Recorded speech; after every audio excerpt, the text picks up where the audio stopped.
जुम्मा मुबारक हो नाजरीन। आज मैं जुम्मा का कुछ अहम वाक़या बयान करूँगी, तो हमारे हौसला अफजाई के लिए एक लाइक करें प्लीज़, और चैनल पर नए हो तो चैनल को सब्सक्राइब करें।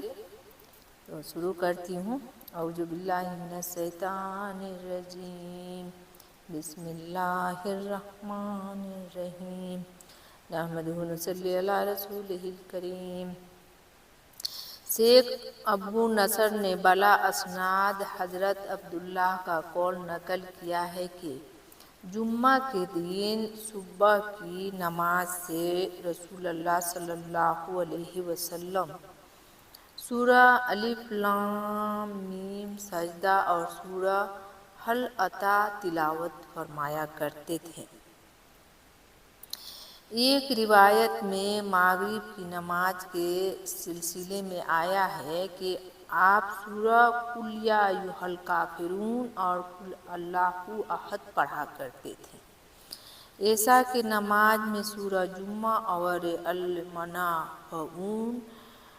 अलमनाफकून की करात फरमाते थे। रिवायत है कि जुम्मा की नमाज में भी हुजूर यही दो सूरतें पढ़ा करते थे।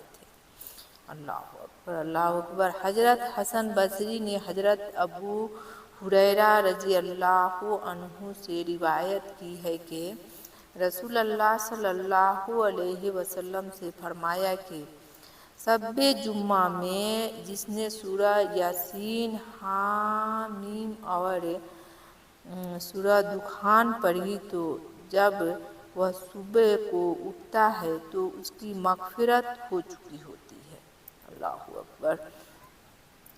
इसके तमाम गुनाह माफ़ कर दिए जाते हैं।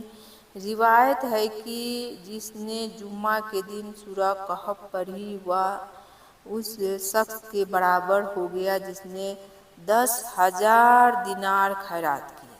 शब्बे जुम्मा और रोज़े जुम्मा में 4 रकाते नमाज इस तरह पढ़ना मुस्तहब है कि 4 रकातों में ये 4 सूरतें पढ़ें: सूरा इनाम, सूरा कहफ, सूरा ताहा और सूरा मलिक।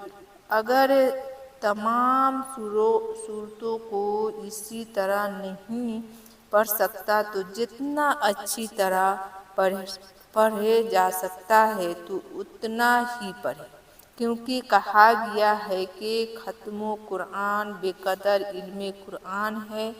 यानी अगर किसी को कुरान पूरा अच्छी तरह याद ना हो तो जितना याद हो उसका उतना ही पढ़ना ख़त्म कुरान होगा। अगर किसी को पूरा कुरान याद है तो उसके लिए मुस्तहब है कि जुम्मा के दिन पूरा कुरान ख़त्म करें। अगर दिन में मुकम्मल ना हो सके तो रात में भी पढ़े और ख़त्म करे।